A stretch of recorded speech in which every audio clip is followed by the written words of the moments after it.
Queridos amigos, sejam bem-vindos ao canal Videira Espírita. Meu nome é Cristina Brito e este é o programa Projeto 15 Minutos, o Livro dos Espíritos. Aqui, diariamente, estudamos por mais ou menos 15 minutos o primeiro livro da codificação espírita, realizada por Allan Kardec, o Livro dos Espíritos.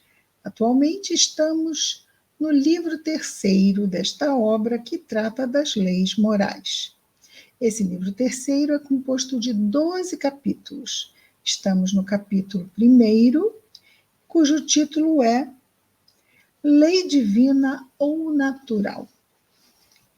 E a nossa primeira questão de hoje é a questão 634, é do subitem O Bem e o Mal, e pergunta então Allan Kardec aos espíritos superiores: por que o mal está na natureza das coisas? Falo do mal moral, pergunta Kardec. Deus não podia ter criado a humanidade em melhores condições? Faltou Kardec para dizer para Deus que é perfeito, em absoluto, que ele podia fazer melhor, não é?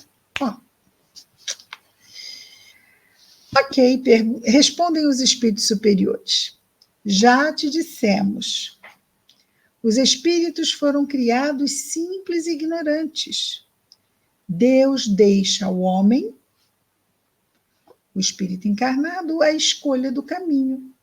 Tanto pior para o homem se toma o mau caminho. Sua peregrinação será mais longa.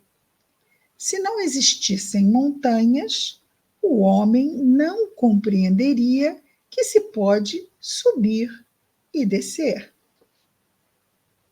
Se não existissem rochas, não compreenderia que há corpos duros. É preciso que o espírito adquira experiência, e para isso é necessário que conheça o bem e o mal. Ele vai conhecer para quê? Para poder discernir e escolher. E é assim que ele progride, não é? Eis porque existe a união do espírito e do corpo. É por isso que nós reencarnamos, para passarmos pelas experiências em que testemunharemos a nossa compreensão, o nosso discernimento e efetivaremos as nossas boas escolhas. E se não forem boas escolhas, vamos repeti-las, as experiências, até que surja em nós o entendimento, o bom discernimento, a boa escolha. Muito bem. Questão 635 pergunta Allan Kardec: as diferentes posições sociais criam novas necessidades, que não são as mesmas para todos os homens. As diferentes posições sociais criam novas necessidades, que não são as mesmas para todos os homens. Não fica parecendo que a lei natural não constitui regra uniforme? Constitui-se. É quase assim, não tem uma certa injustiça nisso? Não é? Então, não fica parecendo que a lei natural não constitui regra uniforme, não é a mesma para todo mundo? Resposta dos espíritos superiores: essas diferenças, ou melhor, essas diferentes posições, perdão, vamos lá de novo. Essas diferentes posições estão na natureza das coisas e segundo a lei de progresso. Então, todos nós viveremos essas diferenças, todas elas. Numa encarnação estamos na posição A, noutra estamos na B, na C, na D. Vamos passar por todas essas experiências. É importante para nosso enriquecimento. E aí, voltando lá, para quê? para que possamos ter um melhor entendimento das coisas e melhor discernimento entre o que nos convém e o que não nos convém, e aí culmina em fazermos boas escolhas. No final, sempre acabará numa boa escolha. Enquanto não for uma boa escolha, não vai acabar a nossa lição sobre aquela questão. Ok? Allan Kardec, assim, eu li só parte. Isso não impede a unidade da lei natural que se aplica a tudo. Aplica-se a tudo. A lei de progresso é uma das leis. Todas as leis, elas são para todos, mas só que cada um de nós vai ter um contexto condizente com as nossas necessidades reencarnatórias, com as lições que precisamos aprender naquela encarnação que escolhemos, que passou a constar do nosso planejamento reencarnatório. Assim. Então, Allan Kardec vai comentar dizendo-nos assim, nessa questão. As condições da existência do homem mudam de acordo com os tempos e os lugares, sem dúvida. Vamos ver lá quem mora lá em cima, lá no Tibete, quem mora na Cidade do México, quem mora no Japão, quer dizer, são condições totalmente diferentes de vida, não é? Quem mora no Rio de Janeiro. As condições, então, Allan Kardec, as condições da existência de nós encarnados mudam de acordo com os tempos e os lugares, resultando para ele, para o encarnado, necessidades diferentes e posições sociais apropriadas a essas necessidades. Já que essa diversidade está na ordem das coisas, essa diversidade é conforme a lei de Deus. Lei que não deixa de ser uma em seu princípio. Cabe à razão distinguir as necessidades reais olha só, tem 2 vezes a mesma palavra. Cabe à razão distinguir, diferenciar as necessidades reais das necessidades artificiais ou convencionais. Ai, mas eu tenho que ter um carro, porque todo mundo tem um carro. Bom, esta não é uma necessidade real, talvez em alguns lugares e algumas situações.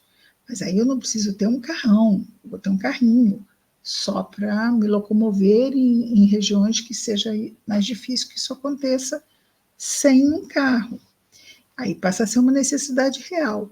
Mas ter porque é uma pressão social, se eu não tiver, não estou, vamos dizer assim, bem na foto, eu tenho que ter.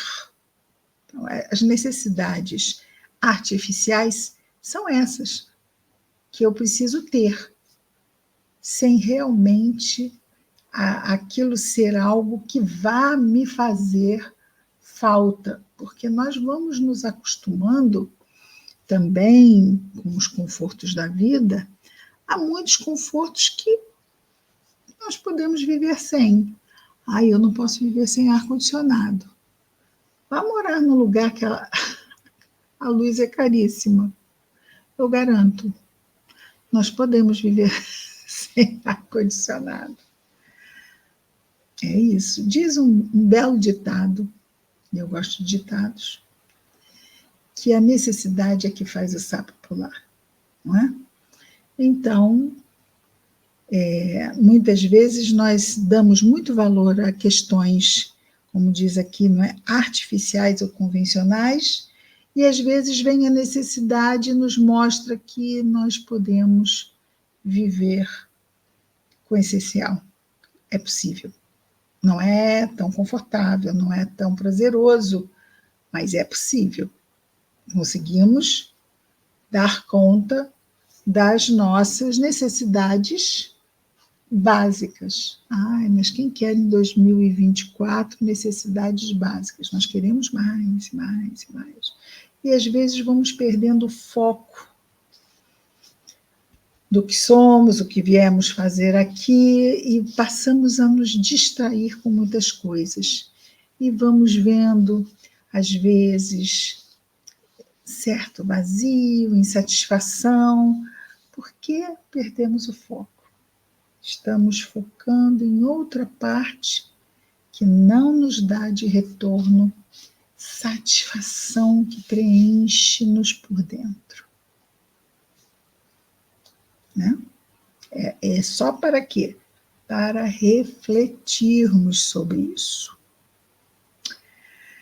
Ok, vamos então a 636. Pergunta Allan Kardec. O bem e o mal são absolutos para todos os homens? Para todos os encarnados? O bem e o mal são absolutos? Respondem os espíritos. A lei de Deus é a mesma para todos. Já tinha dito isso. Mas o mal depende principalmente da vontade que se tenha de o praticar. Ou seja, o bem e o mal não é absoluto para todos. Vai depender o quanto eu me identifico com o bem ou o quanto eu me identifico com o mal, o quanto eu tenho vontade de fazer o bem e o quanto eu tenho vontade de fazer o mal. Se eu tenho vontade de fazer o bem, está tudo ótimo. Se eu tenho vontade de fazer o mal, mas já estou desperta para quem eu sou e o que eu estou fazendo aqui, eu vou vigiar, eu vou orar para não cair na tentação. Porque este mal que eu quero fazer é uma fraqueza. É uma fraqueza. Mas eu não quero cair nesta. Então, eu tenho que me fortalecer para que o mal não me leve. Não existe arrastamento suficientemente forte diante de uma vontade firme. Diz-nos também aqui em O Livro dos Espíritos. Vamos lá um dia passar por essa questão que fala isso. Continuando aqui. Já vimos, não é? A lei de Deus é a mesma para todos, mas o mal depende principalmente da vontade que se tenha de praticar. O bem é sempre o bem e o mal é sempre o mal. Está de acordo com as leis de Deus, está de acordo com as leis de Deus. As leis de Deus não mudam. Então, ontem estava de acordo com as leis de Deus, hoje não está mais? Não. Se ontem estava de acordo com as leis de Deus, hoje continua de acordo com as leis de Deus, porque elas não mudam. Então, o bem é sempre o bem, o mal é sempre o mal. O mal é o que é contrário às leis de Deus. O bem é sempre o bem e o mal é sempre o mal, seja qual for a posição do encarnado, do homem. A diferença está no grau de responsabilidade. Se for uma criança de 11 anos que faça algo que traga prejuízo a outra pessoa, ela vai ter uma responsabilidade muito menor do que alguém de 30. Por quê? Porque ainda não está com seu discernimento totalmente amadurecido e vai ser, então, um atenuante para o erro que pode vir a, vamos dizer assim, a prejudicar uma pessoa, prejudicar uma situação. Hoje em dia nós sabemos, infelizmente, as crianças também estão se suicidando. Olha, o suicídio de uma criança é totalmente diferente do suicídio num adulto. Um adulto pode pesar muitas coisas que a criança não tem condição de pesar, de considerar, de analisar, até mesmo de recursos para lançar mão. Então, se isso acontece, nossa, o tratamento que a criança recebe é totalmente diferente do adulto suicida, mesmo que ele também tenha alguma questão atenuante. Mas com a criança é 100% atenuante, não é? Então, vejamos. A diferença está no grau de responsabilidade. 600 e... Não, vamos parar aqui. Ó. Vamos parar na 636 hoje, ok? Já deu a nossa horinha. Amanhã estaremos de volta com mais um projeto 15 minutos, o Livro dos Espíritos. Até lá, muita paz a todos.